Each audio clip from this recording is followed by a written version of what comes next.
ఓ నేపాల్ లాగా అనిపించింది. ఇక చూడాలి ఏం జరుగుతుందో మరి. సర్కార్ చేతికి మెట్రో ఇక మొదటి దశ నిర్వహణ ప్రభుత్వానిదే. 13,000 కోట్ల రుణం చెల్లింపుకు అంగీకారం అంట.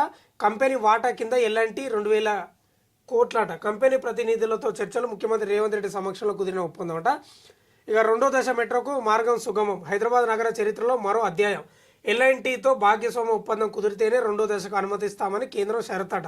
ఓకే, ప్రతిష్టంభన తొలగించేందుకు చొరవ చూపిన సీఎం. చర్చలకు వచ్చిన ఎల్ఎన్టీ సీఎండి. రెండో దశలోనూ భాగ్యస్వామి కావాలన్న సీఎం. రవాణా వ్యాపారం వదులుకున్నామన్న సీఎండి. కావాలంటే మొదటి దశ ఇచ్చేస్తామనే ఆఫర్ స్వీకరించేందుకు సరైన రాష్ట్ర ప్రభుత్వం. మెట్రో చేతిలో 260 ఎకరాలు ప్రభుత్వమే అమ్ముకోవచ్చు. అప్పు భారం కాదని అధికారులు అంచనా. అంటే మొత్తం మీద అయితే సర్కార్ చేతికి మెట్రో వచ్చిందంట. ఎల్ఎన్టీ ప్రభుత్వంతో మళ్ళీ ఒప్పందం కుదుర్చుకున్నది. మెట్రో విస్తరణ చేయాలి కదా. ఇంకా కేంద్రం కూడా ఏం చెప్పిందంటే ఎల్ఎన్టీతో సంబంధం పెట్టుకుంటేనే మీకు వాళ్ళతో సంబంధం పెట్టుకుంటేనే మీకు అనుమతులు ఇస్తామని కేంద్రం చెప్పడం వల్ల రేవంత్ రెడ్డి ముఖ్య చొరవ తీసుకొని ఒప్పందం చేసుకున్నాడంట. ఇక మరి ఎప్పుడు అనుమతులు వస్తున్నావో ఏం కథనో తెలియదు, కానీ ఒక మాట అయితే నేను చెప్పగలుగుతా. సరే ఏమైనా జరగని ఆ మెట్రో ఛార్జీలు పెంచిండ్రు. ఎల్ఎన్టీ సంస్థకు మేము మెట్రో రైలు నడపలేకపోతున్నాం, మా వల్ల అయితే లేదు, మా చేతి అయితే లేదు అని వాళ్ళు రకరకాల మొత్తుకుంటున్నారు. రకరకాల అలిగేషన్స్ ఉన్నాయి. కానీ ఒకటి మాత్రం నేను గట్టిగా చెప్పగలుగుతున్నా, మెట్రో విస్తరణ హైదరాబాద్ నగరంలో అన్ని రూట్లకు విస్తరించాలి. ఎస్, అది నిజమా కాదా మీరే చెప్పాలి, నేను చెప్పేదానికి. ఎందుకంటున్నా ఈ మాట అంటే, ఇవాళ చిన్న వర్షం పడ్డా చిన్న చిన్న గల్లీలు అయినాయి, రోడ్లు విస్తరణ తగ్గింది, ఫ్లైఓవర్లు ఎన్ని కట్టినా అందరూ సొంత బైకులు సొంత కార్లు తెచ్చుకుంటున్నారు. దానివల్ల ఏమవుతుందంటే మొత్తం ట్రాఫిక్ జామ్ అవుతుంది.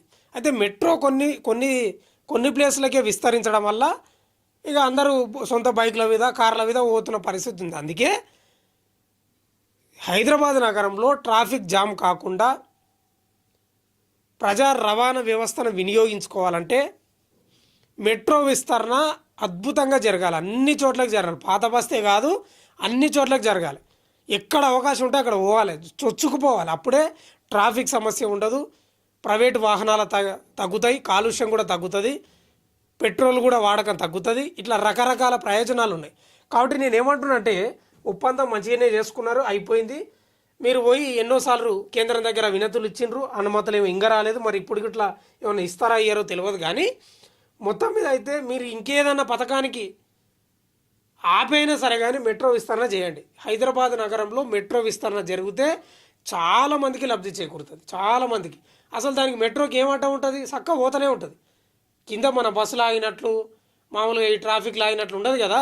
కాబట్టి 100% ఇది చేయాల్సిన అవసరం ఉంది. ఎందుకంటే చాలామంది ప్రజలు నాతోటి కూడా మిత్రులు మామూలుగా మాట్లాడుకుంటాం కదా, వాళ్ళ దగ్గర కూడా ఇదే ఆలోచన ఉంది.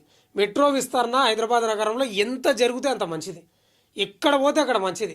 చుట్టూ ఇట్లా తిరగాలి ఇంక అంతే, ఎక్కడ అంటే అక్కడ. అప్పుడే ప్రైవేట్ వాహనాల వాడకం తగ్గుతుంది. ఇక మొత్తం మీద అయితే సర్కార్ చేతికి మెట్రో వచ్చిందంట. ఇక మొదటి దశ నిర్వహణ ప్రభుత్వం అంతే అని ప్రధానంగా వాడుతూ వచ్చింది. చూడాలి మరి ఏం జరుగుతుంది ఇక.